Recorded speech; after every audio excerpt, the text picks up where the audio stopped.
Oh, the right hand! Was in trouble in both the first and 10th rounds, and now he's in trouble here. Blood coming out. 6 peleas. 6 hombres que llegaron al ring creyendo que tenían un plan. 6 knockouts que les enseñaron al mundo entero porque Mike Tyson, entre 1985 y 1990, era la criatura más peligrosa que el peso pesado había producido en décadas. Hoy no vas a ver un compilado cualquiera de golpes bonitos. Vas a recorrer el ascenso más brutal de la historia del boxeo moderno. Desde el prospecto de 19 años que despachaba rivales en menos de 2 minutos hasta el campeón indiscutible que coleccionó todos los cinturones del peso pesado. Y de ahí hasta la caída más sonada que nadie vio venir y el regreso donde cobró la deuda más larga de su vida. 6 peleas que juntas cuentan una sola historia. La de un hombre que no peleaba solo con el cuerpo, sino con memoria. Y lo que vas a ver ahora mismo es cómo empieza todo. Atlantic City, 1985, Trump Casino Hotel.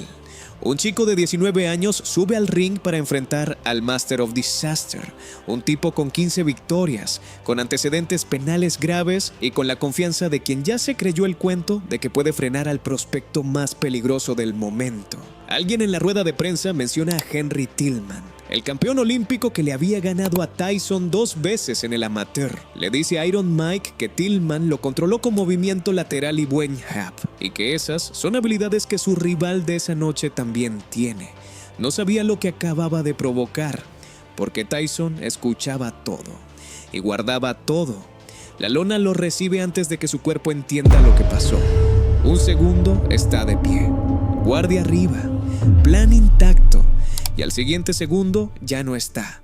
Sus piernas se doblan hacia adentro como si alguien hubiera cortado los cables desde abajo y el cuerpo cae directo hacia el frente, rígido, sin intentar amortiguar, como un edificio al que le dinamitan los cimientos. La lona lo recibe con ese sonido que no se olvida, el sonido de hueso contra lona, el sonido de un sueño rompiéndose en público, con cámaras encima y miles de personas mirando. El árbitro ya está ahí. 1, 2, 3. Y en algún rincón del ring, con los guantes abajo y la respiración tranquila, un chico de 20 años mira la escena sin emoción, sin prisa, sin celebración todavía, solo mirando, como si lo que acaba de pasar fuera exactamente lo que había calculado desde que se amarró los guantes en el vestidor. Eso es lo más inquietante, no el knockout, la calma después del knockout.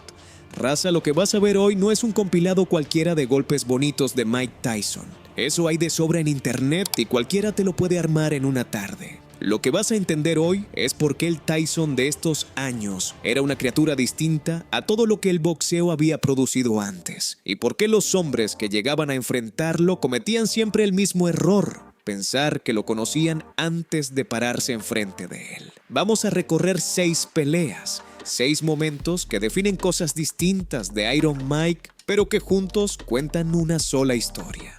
Desde sus primeros pasos en el profesionalismo hasta las peleas que le devolvieron el trono después de la caída más sonada de su carrera. Y lo que une todo es una pregunta que vale la pena hacerse. ¿Qué pasa cuando un hombre no solo tiene el talento para destruirte, sino también la memoria perfecta para recordar cada insulto, cada duda y cada nombre que alguien mencionó en su presencia en el momento equivocado? Quédate clavado porque esto arranca desde el principio y no para. Si viviste el boxeo de los 80, ya sabes quién fue Mike Tyson. Pero si llegaste después, aquí va lo que necesitas saber antes de entrar a las peleas. Brooklyn, reformatorio. Ahí lo encontró Cus D'Amato, el entrenador más importante de su vida. Un viejo lobo del ring que llevaba décadas buscando a alguien en quien depositar todo lo que sabía sobre el boxeo. Y cuando vio a ese chamaco de 13 años golpear el costal por primera vez, supo que lo había encontrado.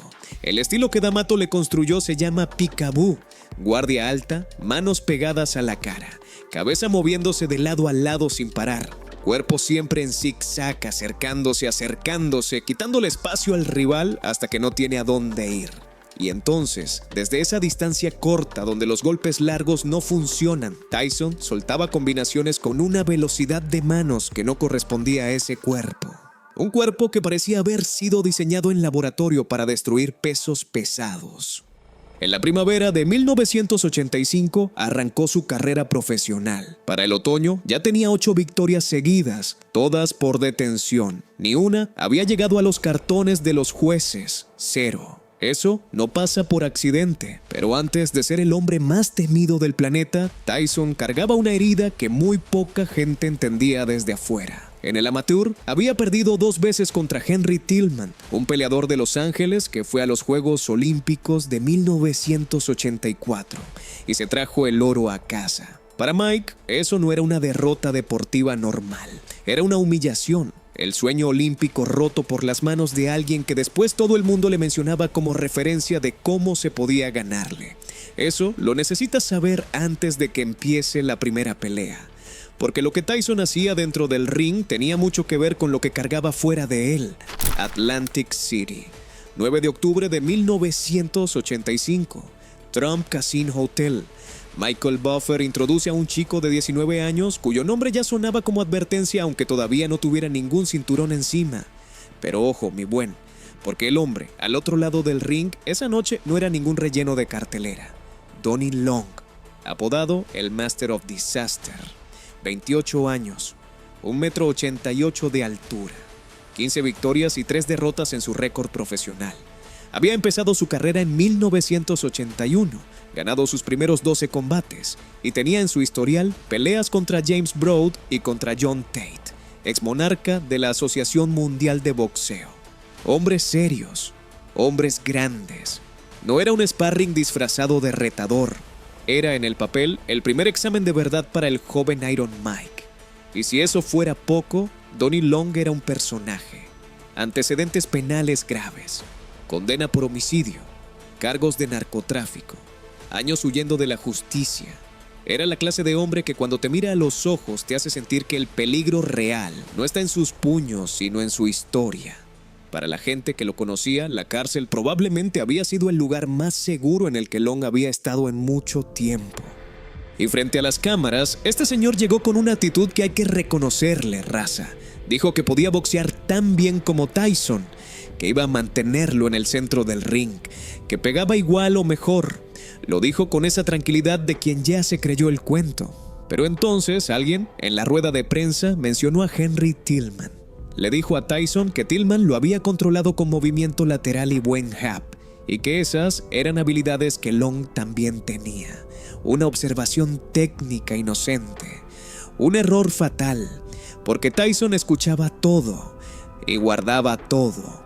En teoría, un hombre con la experiencia, el tamaño y la trayectoria de Long debería haberle dado por lo menos trabajo serio al joven Iron Mike. En la práctica no compensó absolutamente nada. Desde el primer segundo, Tyson entró en su modo, cabeza moviéndose, cuerpo hacia abajo, acercándose sin parar con esa presencia que llenaba el ring. Long intentó cumplir lo que prometió, circuló, se movió, sacó el jab. Duró exactamente lo que tarda un buen plan en encontrarse con un golpe que no viste venir. Menos de un minuto adentro del primer asalto, el gancho de izquierda de Tyson nació desde su cadera. Cargó toda la rotación de su cuerpo hacia adelante, viajó corto y apretado sin florituras y llegó directo a la barbilla de Donnie Long con el peso de un hombre que llevaba meses acumulando rabia por ese nombre que seguían mencionando.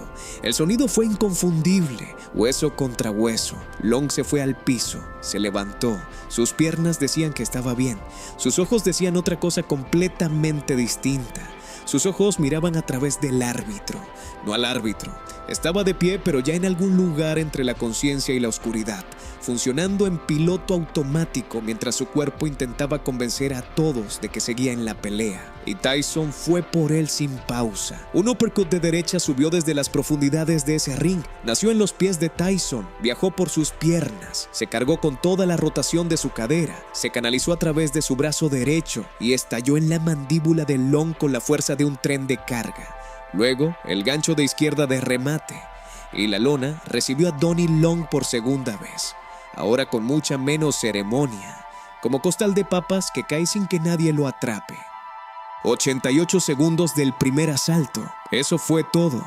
15 victorias tenía Donnie Long antes de esa noche, 15 victorias y experiencia contra excampeones mundiales. Después de Tyson, sus ilusiones quedaron destrozadas para siempre. El Master of Disaster no volvió a tener relevancia en el peso pesado después de esa noche, y lo que pasó después del knockout fue casi más frío que el knockout mismo. Tyson parado en el centro del ring, mandando besitos a la cámara y después soltando en la entrevista, con esa calma sobrenatural que ponía los pelos de punta. Todos vinieron a ver, Jesse Ferguson, los Fraser, James Broad, todos vinieron a ver, vengan por mí. Aquí está Mike Tyson, vengan a buscarlo. No era celebración, era amenaza pública. Era un mensaje al resto de la división entera. Y ahora viene la pelea número 2, mi buen. Y aquí la cosa cambia porque el rival ya no era alguien que prometía boxear bien.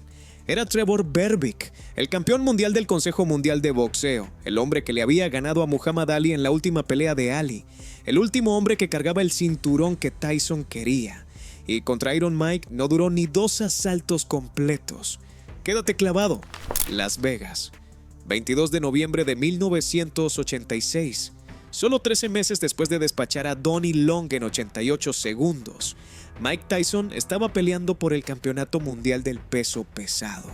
13 meses, raza. Eso fue lo que tardó en pasar de prospecto peligroso a retador mundial, y el hombre que tenía el cinturón del CMB esa noche no era cualquiera. Trevor Berbick, jamaiquino.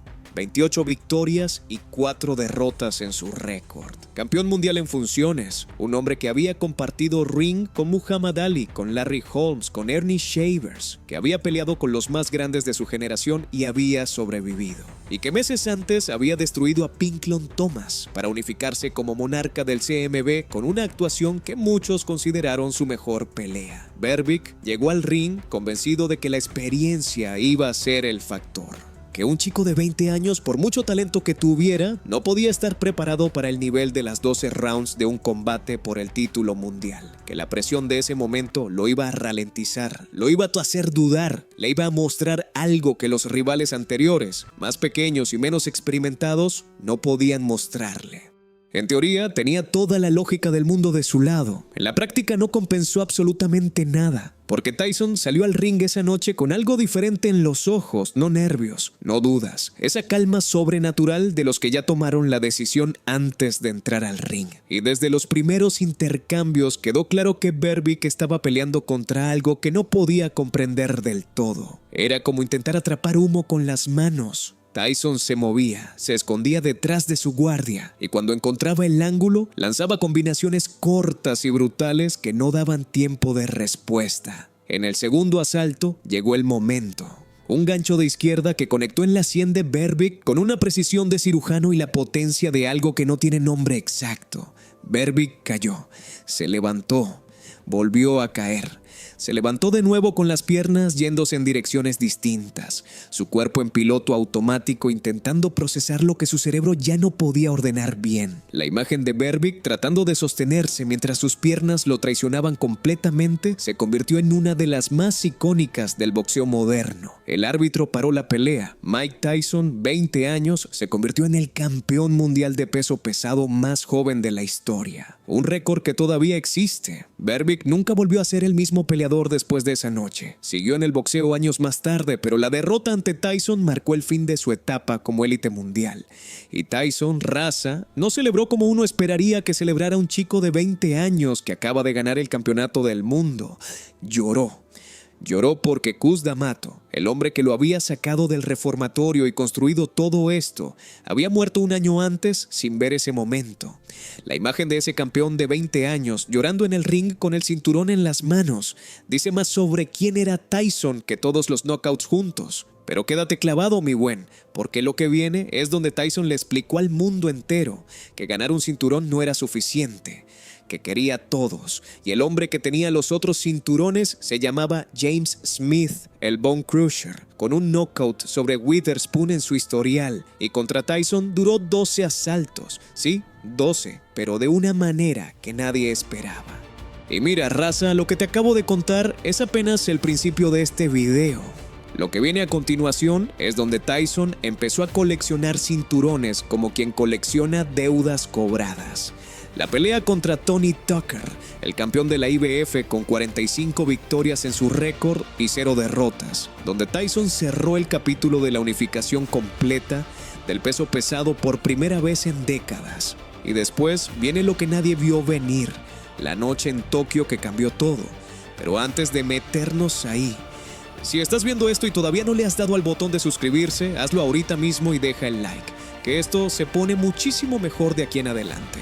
Las Vegas, 1 de agosto de 1987.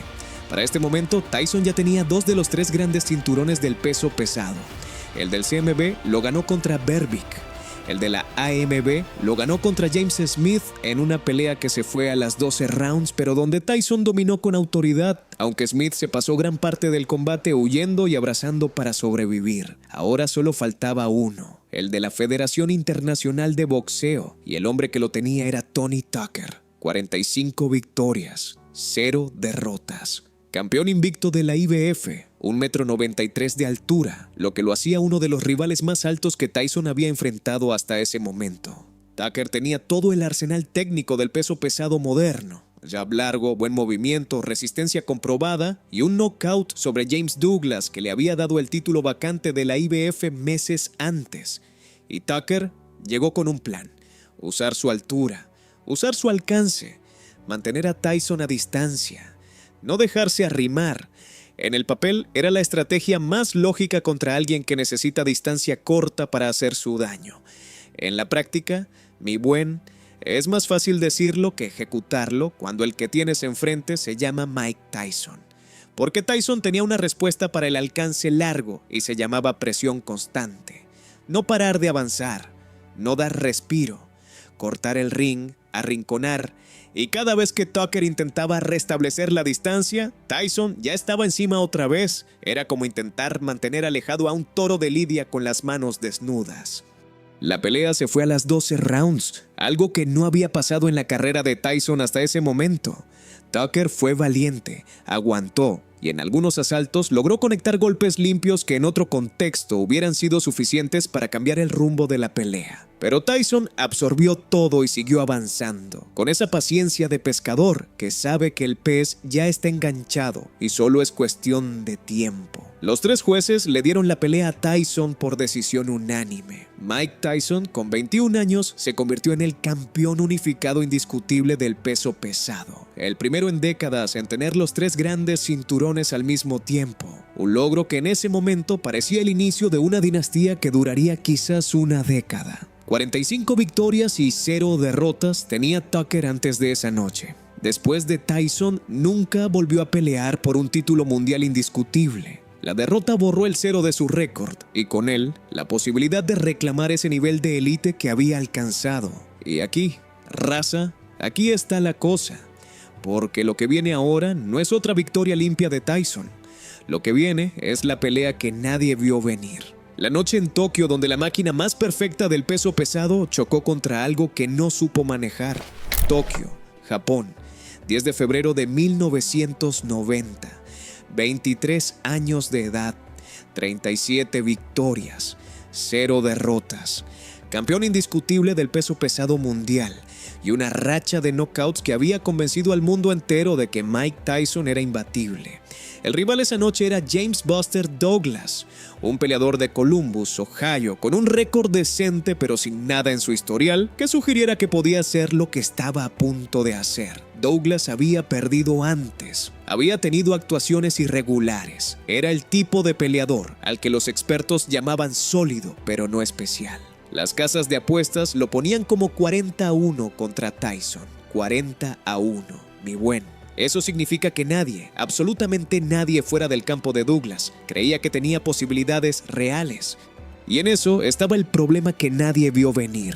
Tyson llegó a Tokio en condiciones que no eran las de alguien preparado para defender su título mundial. problemas personales, divorciándose, distanciado de su equipo original, entrenado de manera irregular. La máquina seguía siendo la máquina, pero el motor no estaba al 100%. Y cuando el motor no está al 100% y el rival resulta estar al 120%, pasan cosas que nadie tiene en su libreta de apuestas. Douglas salió al ring con algo diferente, no el nerviosismo que se esperaba de alguien que enfrenta al hombre más temido del planeta. Salió con una determinación tranquila y profunda que tenía nombre. Su madre había muerto semanas antes. Y Douglas había decidido que esa pelea era para ella. Ese tipo de motivación no se puede comprar ni entrenar. Lo que pasó en ese ring durante 10 asaltos fue una de las historias más extraordinarias que ha producido el boxeo. Douglas boxeó con una disciplina táctica que Tyson no supo resolver. Jab constante, movimiento lateral, distancia controlada. Y cada vez que Tyson lograba arrimar y conectar, Douglas absorbía y respondía. En el 8º asalto, Tyson conectó un uppercut que mandó a Douglas al piso.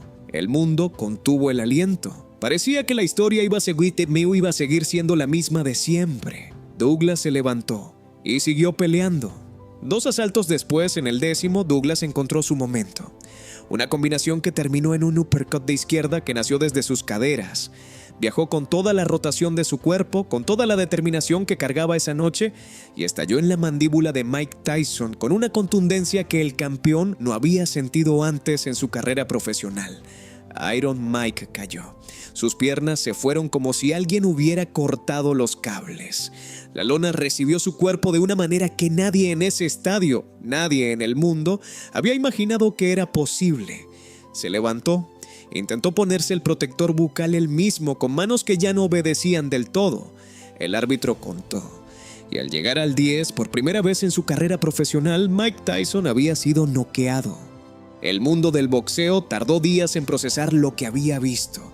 Y ahora, mi buen, viene la parte que completa el círculo, porque después de la caída más sonada de su carrera, Tyson tuvo que volver. Y el hombre elegido para ese regreso cargaba una historia muy específica con Iron Mike. Una deuda que venía del amateur y que llevaba años esperando su momento de ser cobrada. Paradise, Nevada, 16 de junio de 1990. 4 meses después de Tokio. Y el cartel del evento tenía un nombre que lo decía todo: el camino de regreso.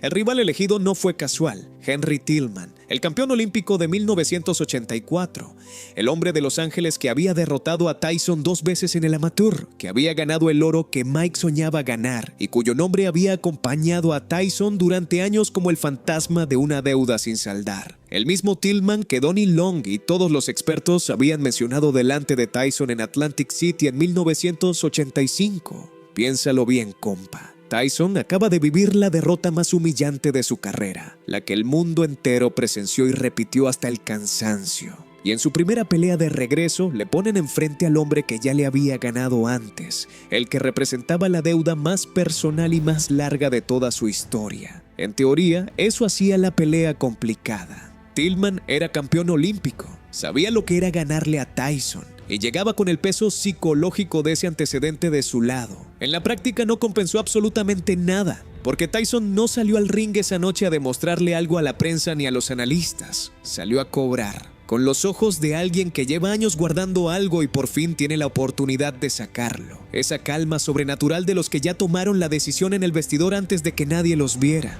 Tillman intentó moverse. Intentó usar su velocidad para mantenerse afuera, para hacer lo que había hecho años atrás en el amateur. Pero el boxeo amateur y el boxeo profesional son idiomas distintos. Y Tyson en 1990 no era el mismo muchacho de 1984.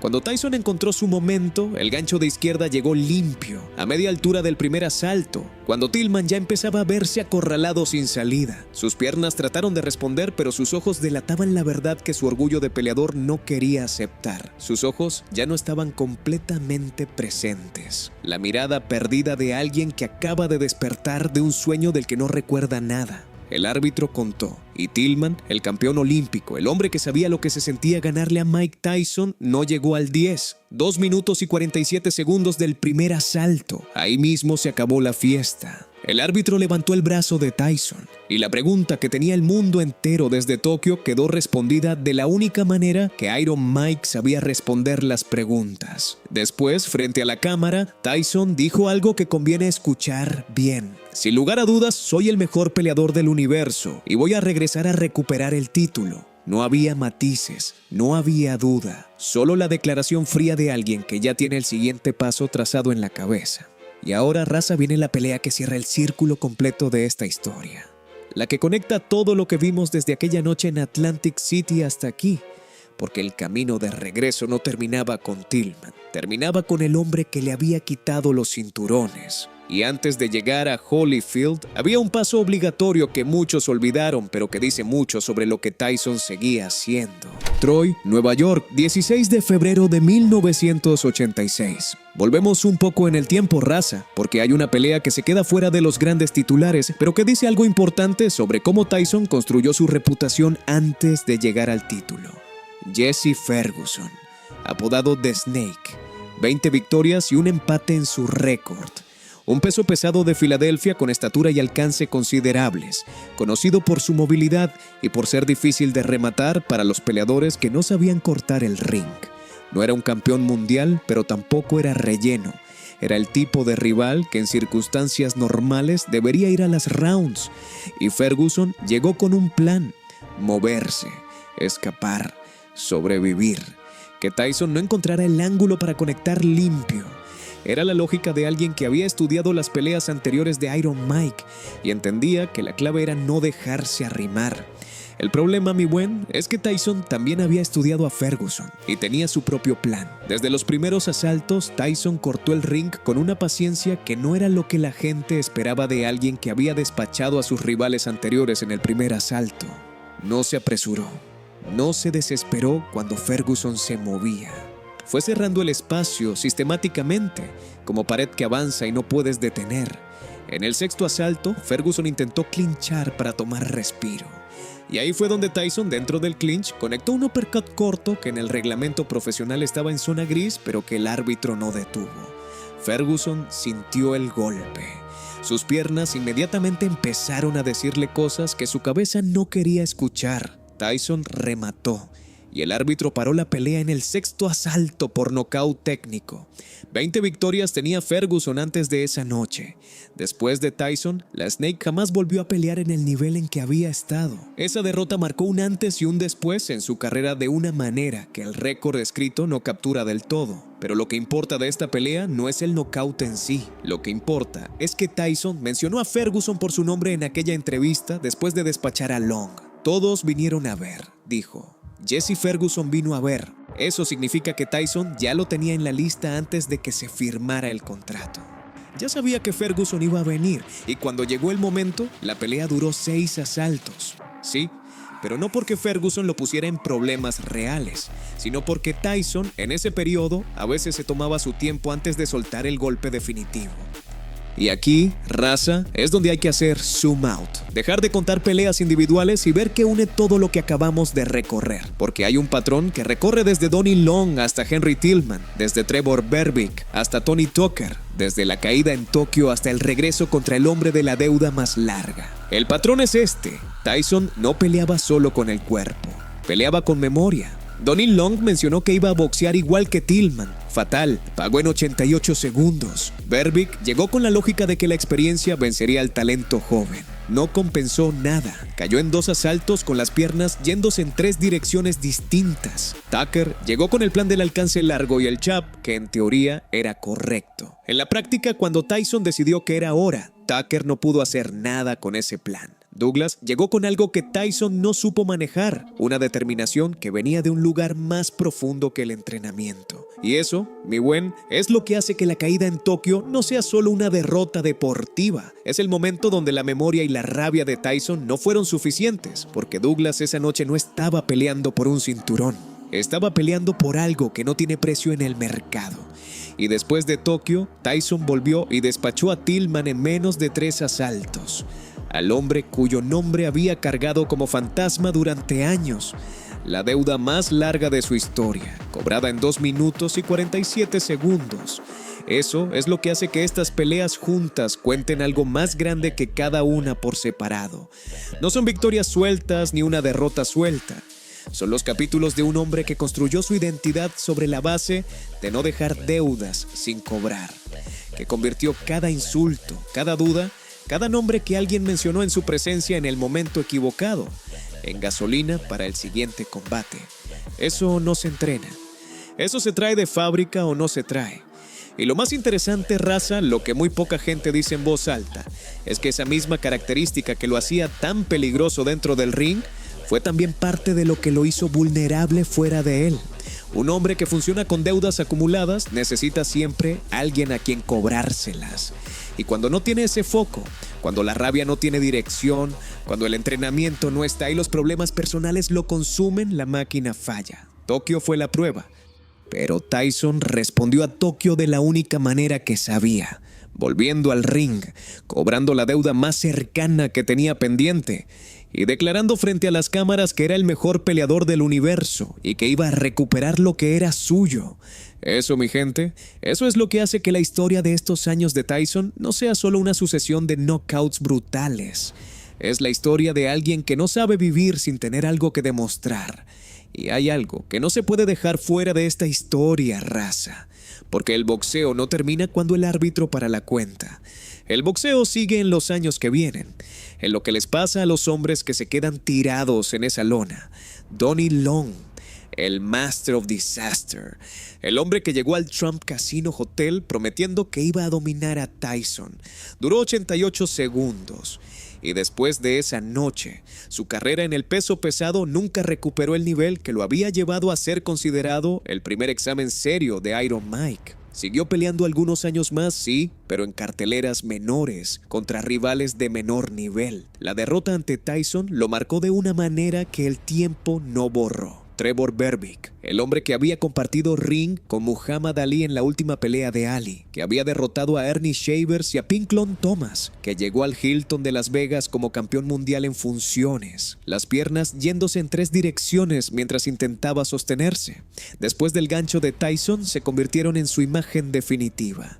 Siguió peleando, incluso ganó algunas peleas después, pero nunca volvió a pelear por un título mundial de las grandes organizaciones. El Tyson de 1986 lo había dejado marcado para siempre en la memoria del boxeo. Tony Tucker, 45 victorias, 0 derrotas antes de Tyson, campeón invicto de la IBF, el hombre más alto y con más alcance que Tyson había enfrentado hasta ese momento. Después de la derrota por decisión ante Iron Mike, Tucker siguió siendo un peso pesado respetable durante años. Llegó a pelear contra Evander Holyfield, pero el 0 en su récord no volvió, y con él se fue la posibilidad de ser considerado el mejor de su generación. Henry Tillman, el campeón olímpico, el hombre cuyo nombre había acompañado a Tyson como fantasma durante años. Después de ser noqueado en el primer asalto en su regreso al ring, Tillman siguió peleando algunos años más, pero sin recuperar nunca la relevancia que había tenido. La ironía de su historia es que su mayor logro deportivo, ganar el oro olímpico, quedó para siempre en la sombra de esa derrota ante el hombre al que había vencido 2 veces de joven. Y Buster Douglas, el hombre que logró lo que nadie más pudo en esos años, tumbar a Iron Mike. Lo que pasó después de Tokio con Douglas es una de las historias más trágicas del deporte. Meses después del knockout más improbable de la historia del peso pesado, Douglas perdió el título ante Evander Holyfield en el primer asalto. Llegó al ring notablemente fuera de forma, como si el esfuerzo de aquella noche en Tokio hubiera consumido todo lo que tenía dentro. El hombre que había noqueado al Invencible no pudo defender lo que había ganado. Eso, raza, es lo que hace que estas historias tengan peso más allá del ring, porque cada uno de estos hombres se paró enfrente de algo que definió su carrera de una manera que ninguno eligió. Algunos pagaron en segundos, otros en rounds. Todos pagaron de alguna manera. Y ahora hay que decir algo que muy poca gente dice con honestidad cuando habla del Tyson de estos años. El periodo entre 1985 y 1990 no fue solo una racha de victorias, fue la construcción de una mitología. Y como toda mitología, tenía sus verdades y sus sombras. La verdad era que Mike Tyson en su mejor momento era probablemente el peso pesado más peligroso que el boxeo había producido en décadas. La velocidad de manos en ese cuerpo, el poder en ambas manos, la presión constante, el estilo que no le daba ángulos cómodos al rival. Todo eso era real. Los knockouts no mentían, pero también había una sombra que crecía en paralelo a los títulos y los cinturones. La muerte de Cus D'Amato en 1985 dejó a Tyson sin el ancla que lo había mantenido enfocado durante su formación. Y sin esa ancla, otros intereses llenaron el espacio. Don King como promotor, una vida personal que se complicaba a velocidad vertiginosa, el divorcio, el alejamiento del equipo original que D'Amato había construido. Todo eso estaba pasando mientras Tyson seguía noqueando rivales y coleccionando cinturones. Y la pregunta que nadie podía responder en ese momento era cuánto tiempo podía durar la máquina funcionando así sin el mantenimiento correcto. Tokio respondió esa pregunta. Y lo que Tyson dijo después de noquear a Tillman en su regreso, que necesitaba mantenerse activo, que el problema había sido la falta de actividad y no los problemas personales en sí, sino las consecuencias de esos problemas. Eso era la conciencia más clara que había tenido en mucho tiempo sobre que había salido mal. Pero la conciencia de un problema y la solución del problema son dos cosas distintas. Y los años que vinieron después de ese regreso demostraron que Tyson podía identificar perfectamente qué necesitaba, pero no siempre podía darse lo que necesitaba. Eso lo hace más humano, raza, no menos interesante. Más humano, porque la historia de Mike Tyson no es la historia de un robot de knockout que funcionó perfectamente hasta que le cambiaron el chip. Es la historia de un ser humano con un talento extraordinario y una herida de origen que nunca terminó de sanar, que construyó sobre esa herida algo que el mundo nunca había visto y que cuando la herida se abrió de nuevo en el momento menos indicado, el mundo entero tuvo que ver qué pasaba cuando la máquina más perfecta del peso pesado chocaba con sus propios límites. Hay una verdad que recorre estas 6 peleas de principio a fin y que vale la pena sacar a la luz antes de cerrar. Nunca, nunca jamás le menciones a un hombre con memoria perfecta el nombre del único que le ganó y después te pongas enfrente de él con los guantes puestos. Porque ese hombre no está peleando contra ti, está peleando contra todo lo que ese nombre representa. Y tú nada más eres el que está en el camino cuando por fin puedes sacarlo. Donnie Long pagó por eso en 88 segundos, pero hay algo más profundo todavía que emerge cuando ves estas peleas en conjunto. Los rivales que más le costaron a Tyson en este periodo no fueron los más técnicos ni los más experimentados, fueron los que llegaron con algo que no se puede medir en el gimnasio. Douglas llegó con una determinación que venía del dolor más hondo, y eso fue suficiente para hacer lo que nadie más había podido. Tucker llegó con un plan correcto y aguantó 12 asaltos, pero al final perdió por decisión porque la presión constante de Tyson era más de lo que cualquier plan podía sostener durante 12 rounds completos.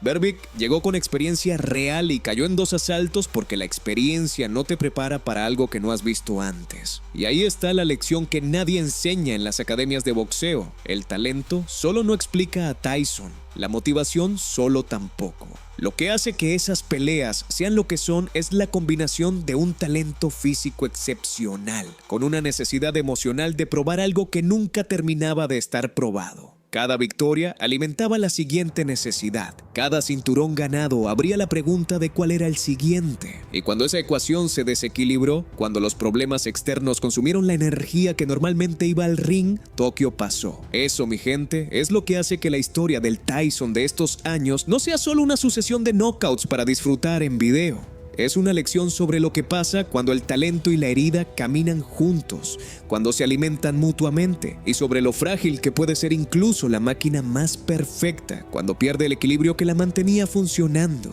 Y al final, raza, lo que te llevas de todo esto debería ser más que una lista de knockouts. Tyson, entre 1985 y 1990, fue muchas cosas al mismo tiempo. El peleador más aterrador del planeta, el campeón más joven de la historia del peso pesado, el hombre que cobró deudas con intereses y en público, y también el ser humano que demostró en una noche en Tokio que incluso la máquina más perfecta tiene un precio que pagar cuando el motor lleva demasiado tiempo funcionando sin el mantenimiento correcto. Donnie Long prometió que lo iba a boxear mejor que Tillman. La lona lo recibió en 88 segundos. Berbick llegó como campeón mundial con años de experiencia. Cayó con las piernas yéndose en 3 direcciones distintas. Tucker llegó invicto con 45 victorias y el plan correcto. Perdió por decisión unánime. Douglas llegó como 40-1 y le quitó todo lo que Tyson había construido en 5 años. Y Tillman llegó cargando el oro olímpico y el único antecedente que Tyson no podía borrar. Duró menos de 3 asaltos, 6 hombres, 6 historias. Una sola pregunta respondida de maneras distintas cada vez. El gen mexicano nos enseñó a respetar al rival, compa, pero también a entender que el respeto no significa rendirse. Y lo que estas peleas enseñan es que en el boxeo, como en la vida, la preparación más importante no siempre es la física. A veces es saber con qué vas a entrar al ring antes de que suene la campana. Si te quedaste hasta aquí, raza, eso me dice que esto te importa tanto como a mí. Dale al like ahorita mismo, suscríbete al canal si todavía no lo has hecho y déjame en los comentarios cuál de estas 6 peleas te pareció la más importante en la historia de Tyson. Eso da para otro video largo y quiero saber qué piensa la raza. Nos vemos en el próximo video.